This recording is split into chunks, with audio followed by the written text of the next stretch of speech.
Hello, and thank you for joining us today for the Personal Care Assistance Program presentation.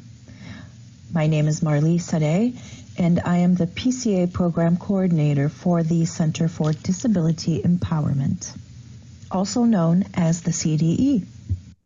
Before we get started, I wanted to give you a little bit of background on the independent living movement. It is also known as the disability rights movement, and it began in the 1960s in UC Berkeley when a group of students with disabilities educated themselves on daily living skills, communicating with their aides, and reaching others with disabilities. That propelled the opening of the first Center for Independent Living in 1972. The independent living movement brought us Section 504 of the Rehab Act of 1973. The Rehab Act provided access to all federally funded buildings and services to students with disabilities. Eventually, in 1990, the Americans with Disabilities Act came along, and this act prohibits discrimination against people with disabilities in all areas of public life. In 1978, Federal Rehab Act amendments established centers like ours under law. This means that federal regulations included that 51% of our board must be individuals with disabilities. The majority of our staff must be people with disabilities. And I'm very proud to let you guys know that in my office alone, we have 2 individuals with spinal cord injuries, 2 individuals with hearing impairments, 1 individual with epilepsy, 1 individual with cerebral palsy. So we genuinely do try to employ individuals with disabilities, essentially people with street credit. And we must serve anyone with any disability of any age. And we do provide 5 core services, which will be discussed shortly. Now I'm going to tell you a little bit about the CDE. CDE was established in 2012 by Executive Director Sue Hetrick. It is the newest among the 12 CILs in Ohio. We have been serving IL plans in Franklin and Delaware counties since 2013, and Licking and Union were added in 2019. I'll tell you a little bit about IL plans shortly. All of our services are free to all individuals of any age and any disability. And we have 5 core services. Information and referral. So whatever resources we do not have as an organization, we can do the legwork to get you connected. Independent living skills training. We offer training on daily living skills such as money management, time management, and food prep. We also have a wide variety of other trainings, all of which the goal is to help you be independent. We offer advocacy, and that can be to teach you how to be a self-advocate, or it can be bigger systems advocacy behind the scenes. We offer peer support. So as an organization of people with disabilities, we have shared experiences, and we use those shared experiences to relate to our consumers in their journey to independence. We also have transition services, and that is in 2 parts. We have youth transition services for youth ages 14 through 24, and we also have nursing home transition services for individuals who would like to transition into community housing. And the independent living plans I mentioned earlier are pretty unique in the sense that should you choose to participate in an independent living plan, you would sit down with our specialist for 1 hour. We would talk about your goals and your interests, and we would create action steps. We would write them down, and we would hold you accountable as you move forward in accomplishing your goals. The cool thing about IL plans is that they are consumer driven. So if you want to change your goals, we can do that. CDE is also the proprietor of Access Ohio.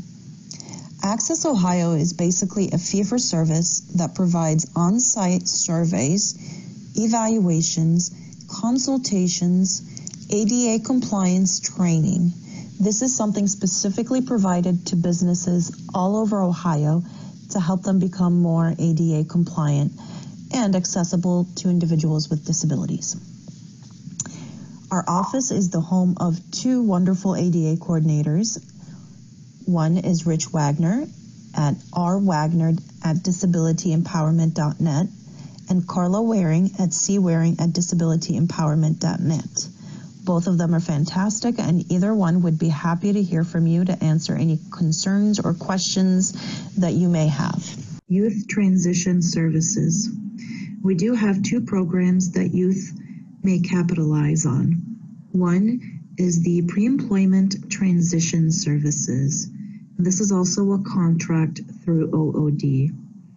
And this is a 4-hour self-advocacy training for youth with disabilities ages 14 through 21.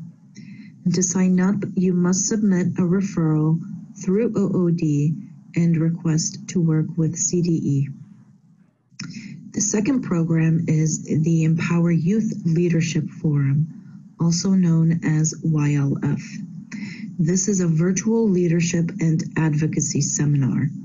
It is also a contract through OOD. To sign up, you must be an 11th or 12th grade high school student. You must have an open or pending case with OOD. Students participating in the seminar will work individually, in small group or large group. They will gain advocacy, leadership, and independent living skills. Students will also learn about connecting to local resources and navigating legislative policies. If you'd like to learn more about either one of the Pre-Employment Transition Services or the Empower Youth Leadership Forum, please reach out to the coordinator, Jamie Larmer, at jlarmer@disabilityempowerment.net. We have an emergency readiness grant that our office was also awarded. This grant was administered by the Ohio Statewide Independent Living Council, also known as OSILC. It is for persons with paralysis, so anyone with a neurological disability may participate. That includes spinal cord injuries, MS, Parkinson's disease, cerebral palsy, and others that fall under the umbrella of paralysis. This grant is serving Franklin, Delaware, Licking, and Union counties, and it will be a virtual conference that will assist Ohioans in planning, preparing, and practicing emergency plans that they create. We are going to help them plan everything. Their go-stay bags, how to continue receiving medical supplies, how to protect their durable medical equipment or have it replaced should it be damaged in a tornado, for example. All those things we are going to have a presentation on. And then the planning team includes Red Cross, FEMA, some of the health departments, some of the emergency management agencies in the counties that we serve, with the Ohio State Medical Center, the Ohio Health Rehab Hospital, and opportunities for Ohioans with disabilities.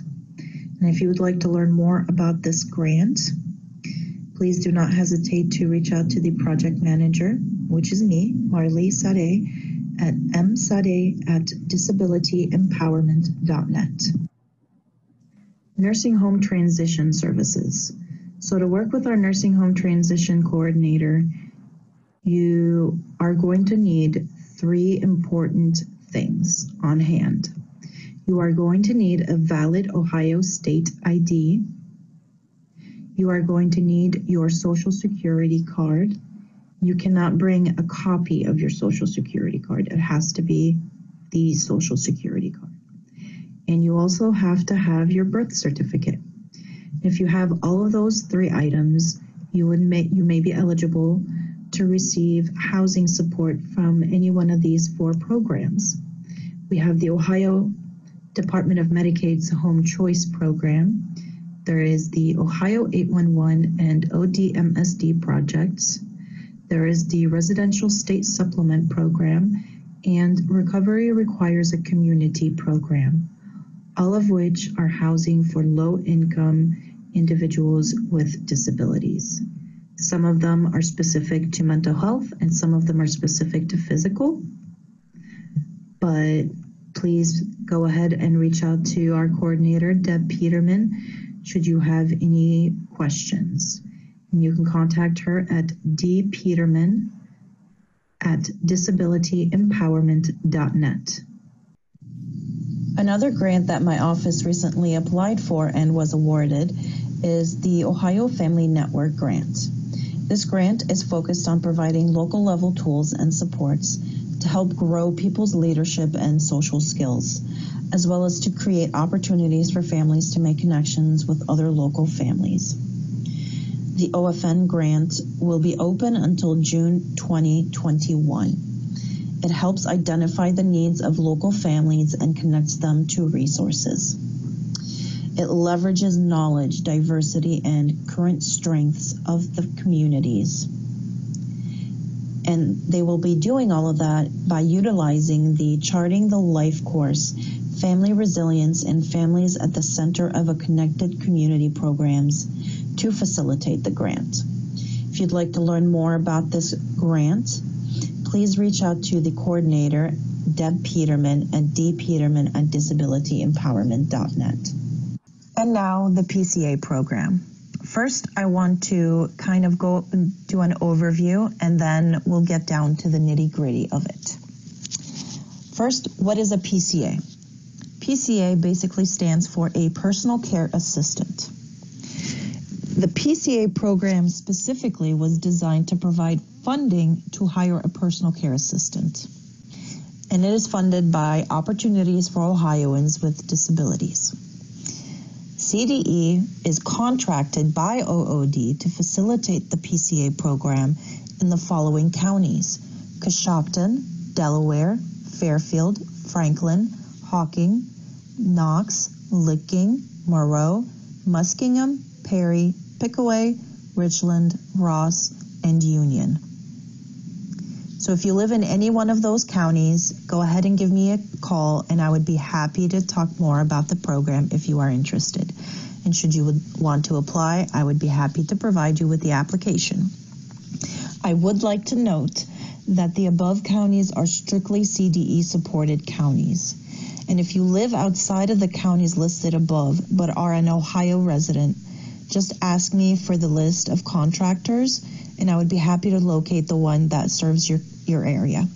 As stated previously, the PCA program is a funding opportunity, and individuals who may qualify include people who are working, seeking work, or are in a training program that may lead to work.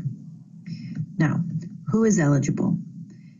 Eligibility is limited to persons with severe physical disabilities, persons ages 18 and over, individuals who require support in 3 or more areas of daily living activities, and individuals who meet the income requirements. Now, the very unique thing about this PCA program is that anybody can be your personal care assistant. You can hire your partner, your friends, family, classmates, or even coworkers.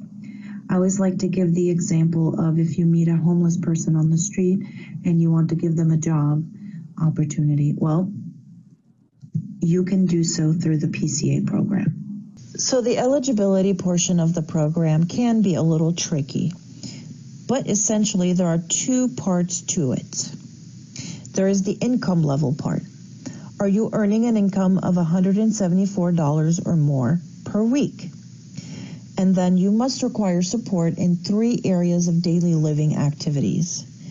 And that can include activities such as ambulation, bathing, bladder care, bowel care, toileting, clothing maintenance, communication services, dressing, driver services, household chores, personal grooming, reading services, record keeping, transferring, ventilator care, lawn care, snow, ice removal, grocery shopping, putting groceries away, cooking the food, and feeding. If you require support with feeding, they can support you with that as well.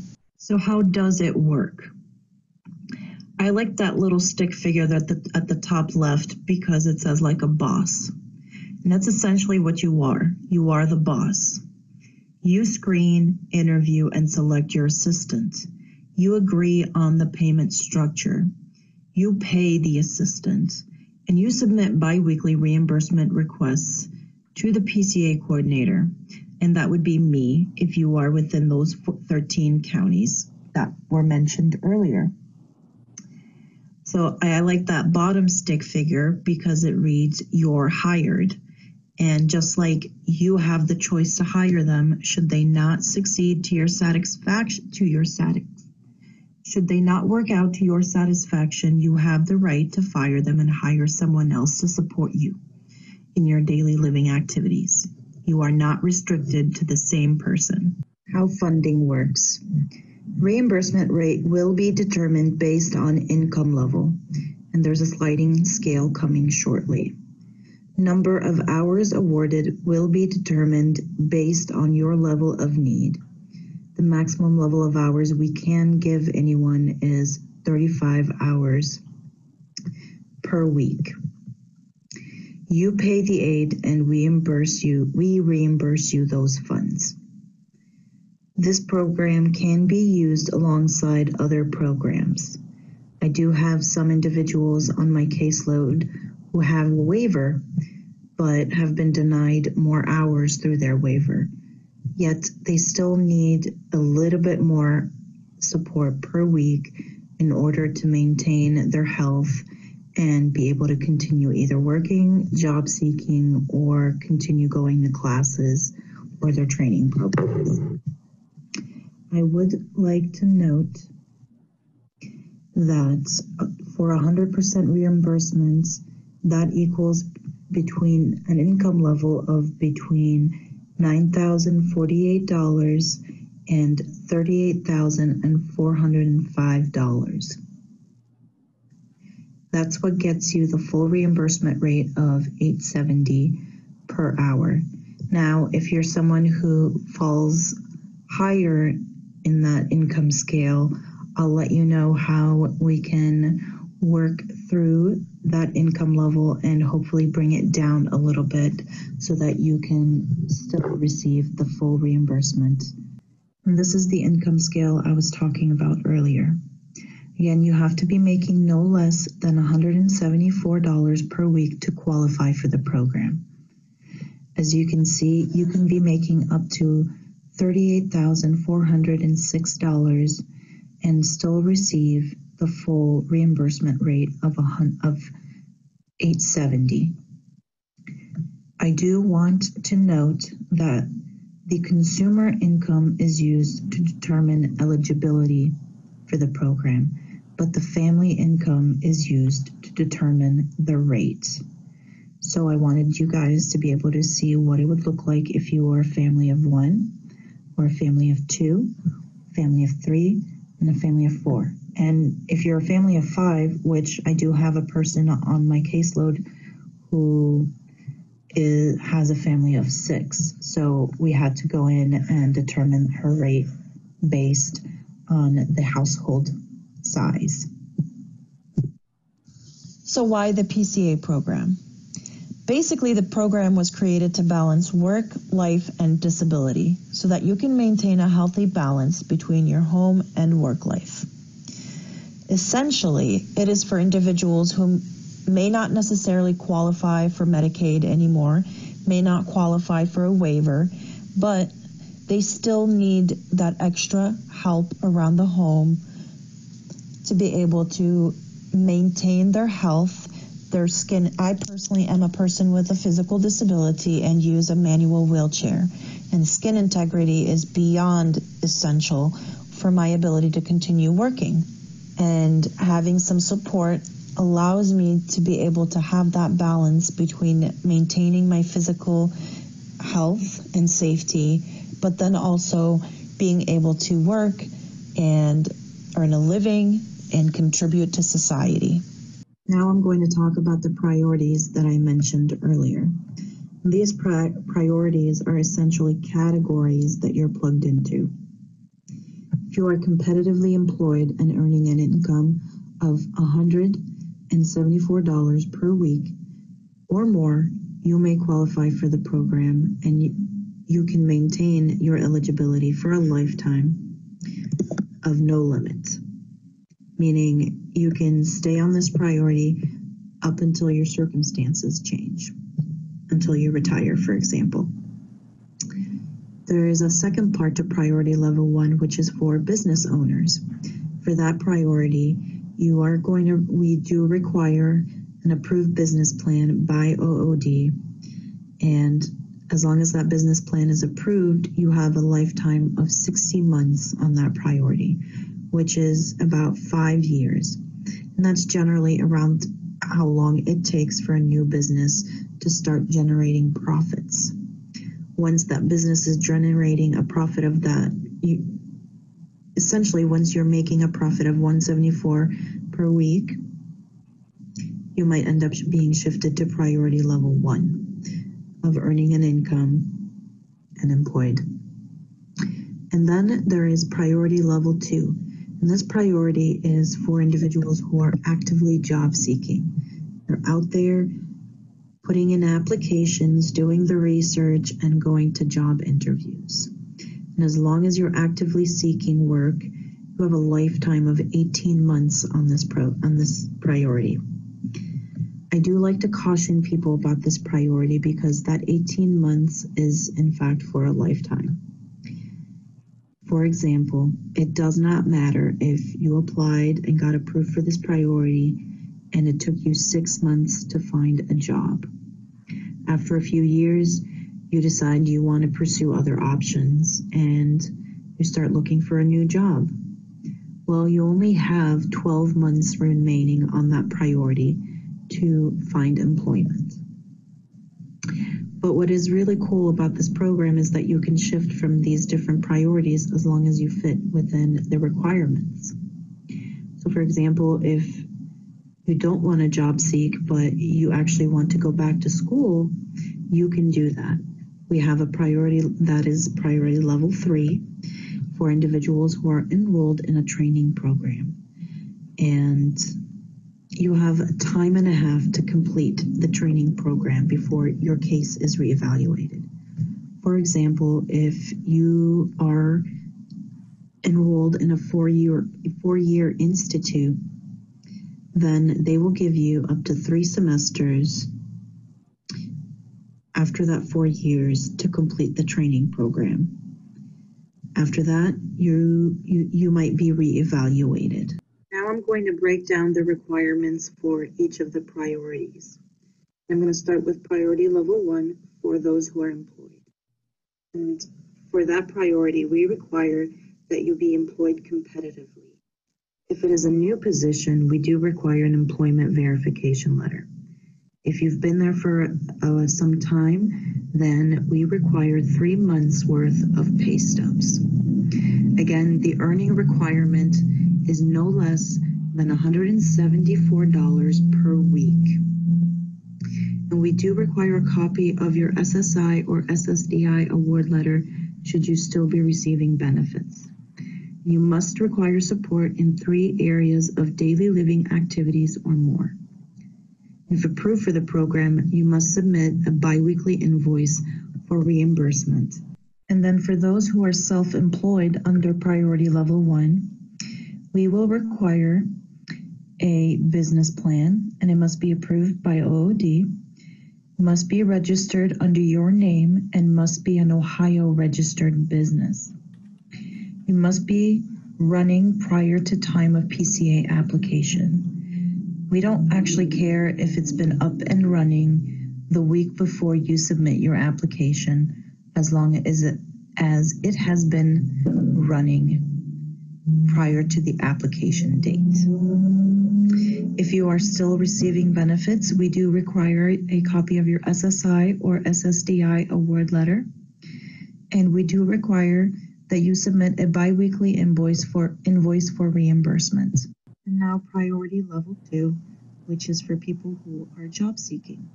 And for that priority, you must have a resume. You must require support in 3 areas or more of daily living activities. You must provide a copy of your SSI or SSDI award letter. You must submit a biweekly invoice for reimbursement. And for job seeking priority, we do require that you submit a job seeking log of 20 hours or more of job seeking activities. And if you look at the bottom right side of your screen, you will see the exact log that we require you submit. You'll see we require the date, the type of job seeking activity, the time spent on that activity, results, and follow-up. And those activities include research for applications, actually submitting applications, conversations with employers, interviews. All of those can be considered job-seeking activities and be included in your 20-plus hours of activities. And for the last priority, which is the training program, for this priority, the requirements include must have a copy of your academic plan, must have an expected graduation date, you must require support in 3 areas or more of daily living activities, you must submit your SSI or SSDI award letter, you must submit a training log, and you must submit your biweekly reimbursement invoice form. And if you look on the right side of the screen, that is the exact training log that you would be submitting to us with each biweekly invoice. It is important to note that each invoice must be submitted with that training log or it will not be paid. I keep talking about the biweekly periods, and I just wanted to give you guys an idea of what that looked like. The year is essentially broken down into 4 quarters, and each quarter is broken down into biweekly periods. If you look at the picture on the screen, you will see quarter 1 and quarter 2. Now those quarters have already come and gone, and we are now working on quarter 3. I wanted to show you guys that each of the biweekly dates are already scheduled. There's a date that it starts and a date that it ends, and we have to follow those dates. If you submit an invoice with the incorrect date, I will end up either returning it back to you for corrections, or I will ask your permission to make that correction. And it's important to keep these in check and accurate for the end of the year when it comes to the reevaluation period. And I'll tell you guys why in just a moment. Impairment-related expenses. So impairment-related expenses can bring your income level down and keep your reimbursement rate at 100%. Some of the approved IREs may include personal care assistance paid for outside the PCA program and not funded by other programs such as waivers. Essentially, they have to be paid for out of pocket. Medical costs such as co-pays, procedures, and prescriptions. Specialized transportation, including using the paratransit or having modifications on your personal vehicle. There are also residential costs. So any home modifications that you've made can be submitted for impairment-related expenses. We also support work-related equipment if it has not been paid for by a third party. Again, they have to be paid for by the applicant. Note, IREs, again, must be for the applicant and paid for by the applicant. We do require receipts and proof of payments for all IREs. Uncle Sam wants his share of the cookies. Since the PCA program is providing you funds to hire someone to help you, that means someone is earning an income, which means the IRS needs to be informed. So you do have the choice of being either an employer, and that means you pay their taxes. That is the W-2 route. Or you can contract out for services, and that means you would provide them at 1099 at the end of the year. Neither the PCA program nor the CDE are qualified to give you advice or guidance on which route to take. It is honestly up to you and what you feel is best for yourself.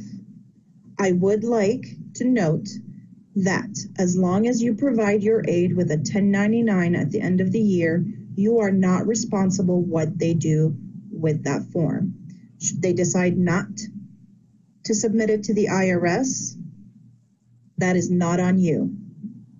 As long as you provide them that 1099, your responsibility ends there.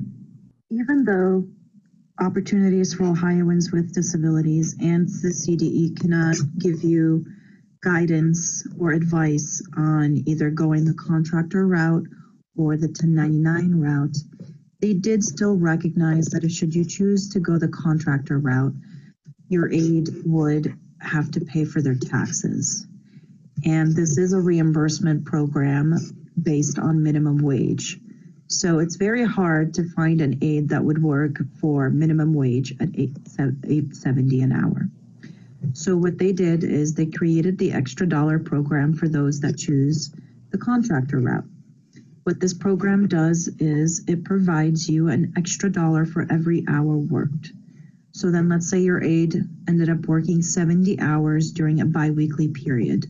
Then they'll have earned an extra $70 during that biweekly period. And that $70 is basically just to help cushion the blow for tax season. Most people who are contractors do have to put away, set aside, I think it's 35% of their income towards taxes at the end of the year. And this little program was specifically created to ease that blow. The reevaluation process. Now, this is probably the most tedious part of the PCA program process, and it reoccurs every year on your application month. So, for example, if you applied in April 2020, and then your reevaluation will be in April 2021, and then again in April 2022. It does not matter if your application started in April but was not completed until June. Your application month is still April. We also are required to perform a home visit once a year. Usually this is to help you maintain safety, and if there are things that you are not necessarily aware of that exist in the community, then I can create a referral for you. I do like to note that if you have an ISP, then we don't necessarily require that I perform a home visit, but face-to-face meetings once a year are generally required. I do want to say that right now, because of the pandemic, no one is doing face-to-face meetings. All meetings are being performed either through the phone or through platforms such as Zoom or FaceTime and even Skype. The reevaluation period is also the time we determine if rate will increase, decrease, or stay the same.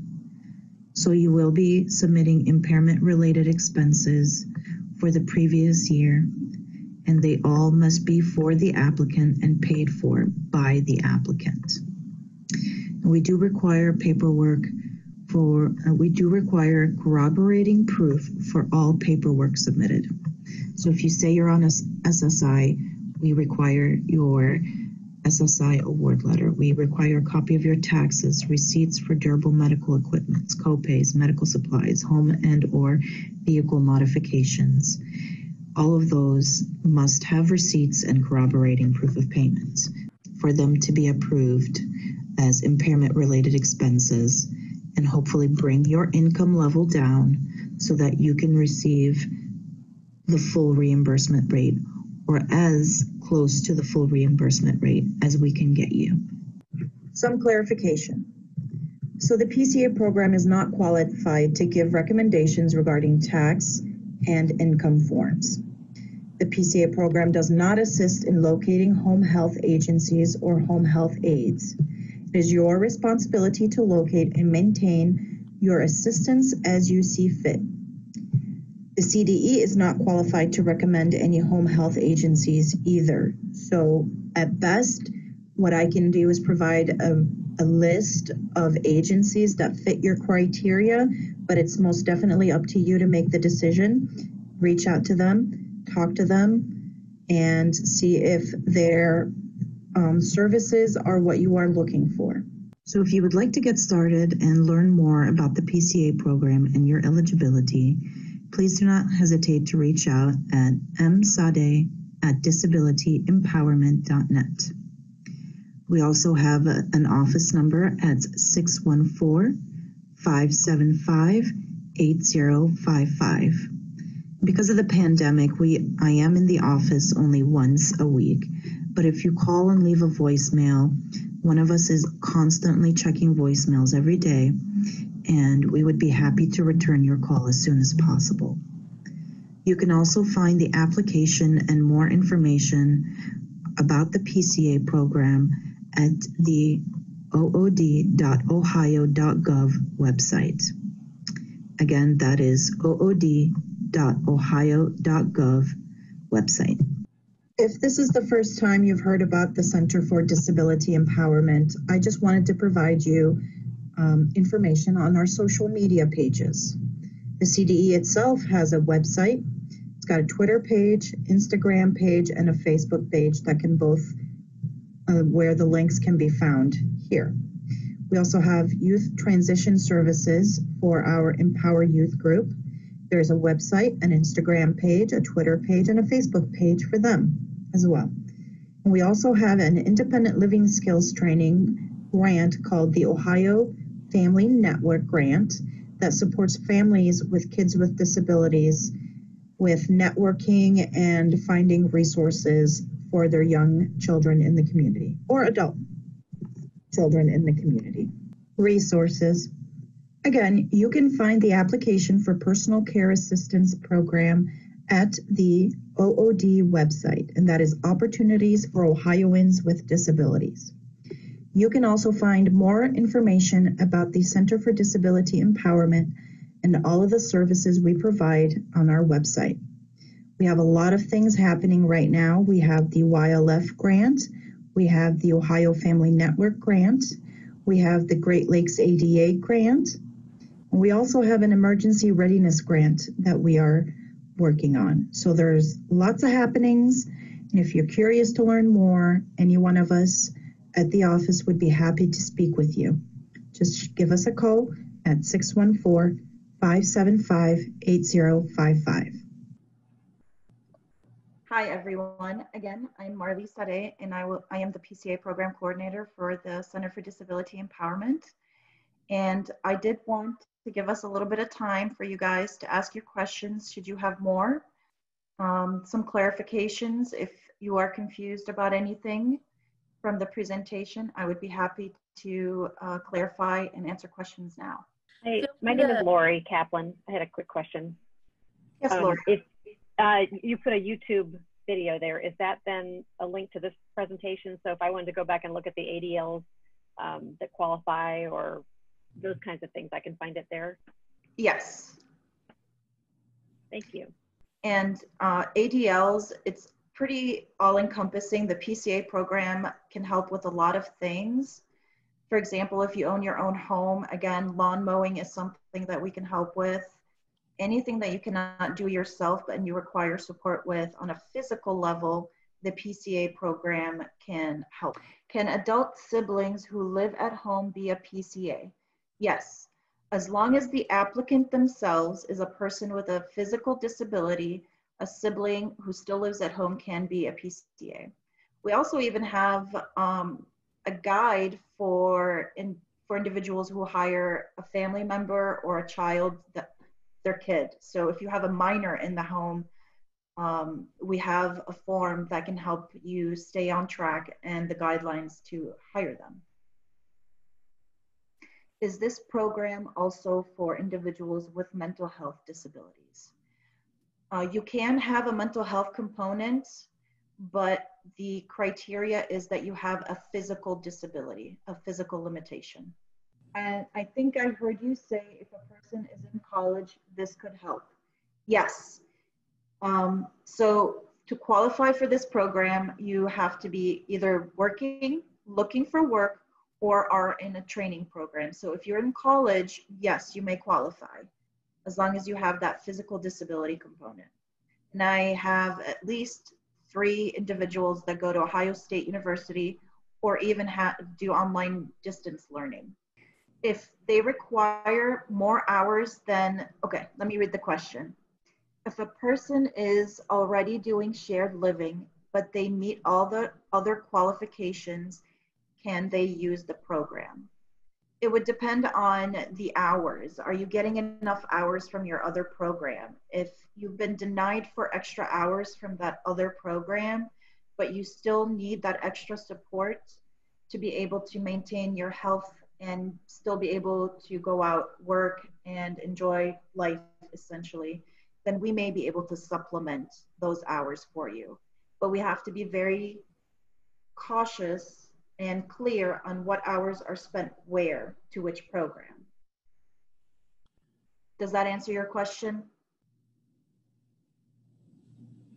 You're very welcome. And I do have people who have a waiver on my program. I have one person who has 8 hours of waiver, but for over a year, they could not find anyone or provider to take on those hours. They lived too far away and it was just 8 hours a week for support. So she couldn't find anyone.